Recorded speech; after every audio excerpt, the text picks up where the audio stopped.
دو ادارے ہیں، گورنمنٹ ہے، آرمی ہے، ان کی اپنی مرضی ہے، وہ ایک پروفائل دیکھتے ہیں، پروفائل کے مطابق اپوائنٹمنٹس کرتے ہیں. اس میں کسی چیز کو میڈیا پہ نہیں لانا چاہیے. چیف آف آرمی اسٹاف جہاں سمجھتے ہیں جس بارڈر پہ جس سولجر کو پلیس کرنا چاہیں تو وہ وہاں کرتے ہیں اور ان کا اختیار ہے. اور دیکھیں نا، ان کو پتہ ہوتا ہے کہ کون سا بارڈر ہے، اس میں کس کو بھیجنا ہے، انفینٹری والے کو کہاں بھیجنا ہے، آرمڈ والے کو. تو ایسی میڈیا نے اس میں ہائپ کریٹ کر دی ہے.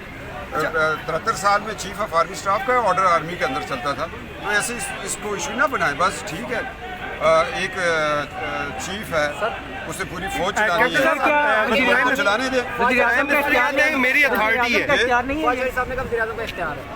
بھائی وزیر اعظم کا کیا اختیار ہے کہ وہ اب اداروں میں بھی وزیر اعظم صاحب گھس جائیں؟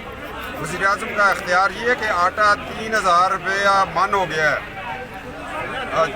جائیں آپ ہمارے علاقے میں 1500 روپے کا ملتا ہے 20 کلو کا آٹا.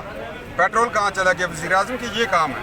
وزیر اعظم کی یہ کام ہی ہے گریڈ 20، 21، 22 کی پوسٹنگ ٹرانسفر کریں. کیا کبھی چیف آف آرمی اسٹاف نے کہا کہ اس کو سیکرٹری اسٹیبلشمنٹ لگائیں، اس کو داخلہ لگائیں، اس کو فلانا لگائیں؟ ہر ادارے کا اپنا رول ہے. پڑ گئی، یہ معاملات کس طرف جائیں گے؟ نہیں، کوئی دراڑ نہیں ہے. کام وہی ہوگا جو 73 سال میں ایک ڈسپلن فورس ہے وہ اس کو کرنے دیا جائے گا. یوٹیوب پر گوگلی ٹی وی دیکھنے کے لیے youtube.com کی سرچ بار میں گوگلی ٹی وی ٹائپ کریں.